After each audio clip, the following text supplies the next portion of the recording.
Hello, it is Fabian Williams, marriage and family therapist, here with Therapeutic Resourcing Part 2. Right? Part 2. Okay. So we are at Part 2 because I didn't realize that sharing 50 therapeutic resources would take more than one video. Well, and I didn't want the video to go beyond, 5 to 10 minutes because I don't want to watch a video that's more than 5 to 10 minutes. So, with that being said, let's dive right in. This is mainly for individuals who are dealing with anxiety and stress. Anxiety and stress are taking over, especially in this holiday season. It is difficult to deal with the stressors of, we got 3 days, 4 days left before Christmas. Did I get everything I needed? Did I prepare everything I needed? Did I clean the house? Did I make sure that the people who are coming to stay have somewhere comfortable? Just all of those stressors and things that we make so vitally important that really aren't. So I want to give you some ways to check out of the matrix, some ways to calm yourself when you find yourself getting overly stimulated. Okay, so straight into the list. One is recite a to-do list. I have to do this, this, this, this, this, and this, and this, and this. Now, if this is something that makes you even more stressed, please don't do it.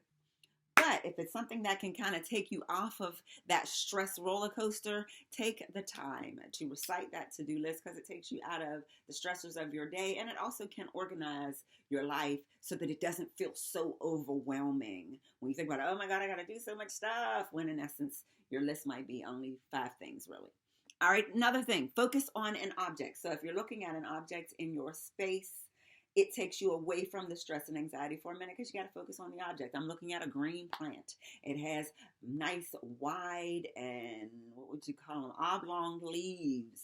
It has a terracotta planter. It has a yellow leaves on one side, kind of a splash of brown in there because we haven't watered it or put it in the sun appropriately.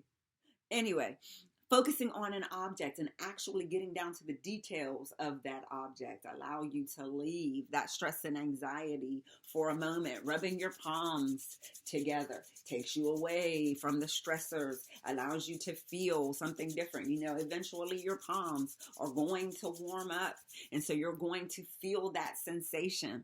Those are things that take you away from that stress and anxiety. Stomping on the floor.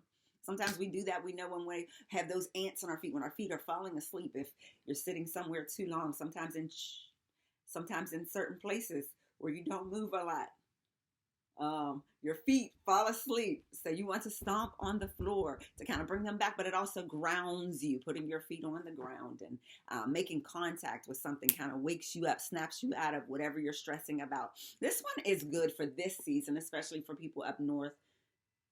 Well, also for people down south, because we're going to Florida in a couple days, and it's going to be 59 degrees in Florida. But this one's called Breath Watch. So going outside and watching your breath. First of all, you're going to hit that cold sensation of the brisk air. Like I think tomorrow is going to be 12 degrees or something crazy. So the crisp air, being able to watch your breath as it goes out of you, as it leaves you, as it dissipates, as what it looks like, the spaces in it, kind of like we watched our bubbles as we were blowing bubbles. Sometimes you can even smell your breath depending on what you ate before you walked out there. So all of those senses and incorporating that into Breath Watch is a good way to check out of the crazy of your day. Everybody knows about exercising. Exercising is vital to releasing endorphins, to stimulating your blood flow, all of that stuff,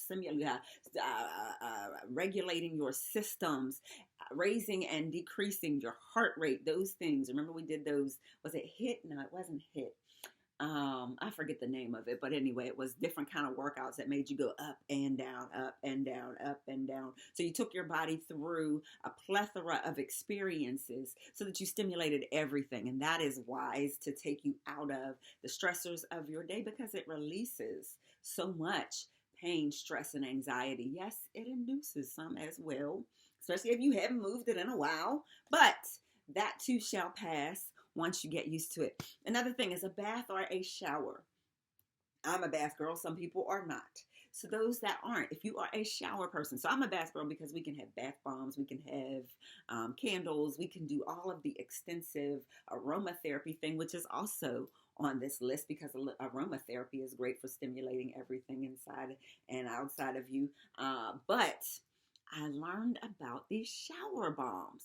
Have you heard about shower bombs? Oh my goodness, let me share. So, shower bombs are supposed to be very similar to like a bath bomb. It goes into the shower and explodes this wonderful aromatherapy, and some of them can stimulate the pores and just different amazing. I haven't tried them yet, but I am giving a review before I try them because I'm a bath bomb girl. So I'm thinking that if a shower bomb is anything like a bath bomb, it has to be the bomb. Okay. Then to a comfort drink, and let me clarify. Comfort drink does not mean alcohol. When we are talking stress and anxiety, alcohol is not as helpful as you might think. Yes, it allows you to numb for a moment, but it does not take away the stressor or the anxiety, and it does not allow your body to improve. In essence, it makes things worse than better. So alcohol is not the go-to in the midst of stress and anxiety. Am I against alcohol? Definitely not. But it is not a good go-to for stress and anxiety. But a good comfort drink, a good hot tea, a good warm drink, a good warm glass of milk, anything that allows you to feel comforted or comfortable is good when you're in stress and anxiety. Aromatherapy was next. We talked about that. Hands in water. So your hands in water or holding ice. So the two systems that go into action when you're in stress, anxiety, or trauma are that parasympathetic and that sympathetic nervous system. We want to go to the parasympathetic. When you learn about the parasympathetic, it's the rhyme we learned was rest and digest. It's the chill side of your nervous system. The sympathetic is that fight, flight, freeze, fawn, feign, all of that stuff. That's the one that says, get it, deal with it. I got to do something. Even if that means freeze, you still did something in response because your brain took over. Your prefrontal cortex, we talked about this before, goes offline. It completely goes off and it goes back and it says, okay, we got to either fight, we got to freeze, we got to fawn, we got to feign, we got to do something. We got to run. So what we want to kick into gear is that parasympathetic. We want to shock it back online. Shock your prefrontal cortex back online, your thinking brain, so that holding ice kind of shocks you back into that. Putting your hand in water, realizing that you are in this here and this now, and it stimulates different sensors and your neurotransmitters. So scientific. Your neurotransmitters go back into action and all of that, so that your brain begins to take over again. Your thinking brain begins to take over again. And you can logically process what's going on. It doesn't change the situation. It may not make the situation better, but it makes your perspective different, and that's what is important. So I'm going to stop there. This is Therapeutic Resourcing Part 2.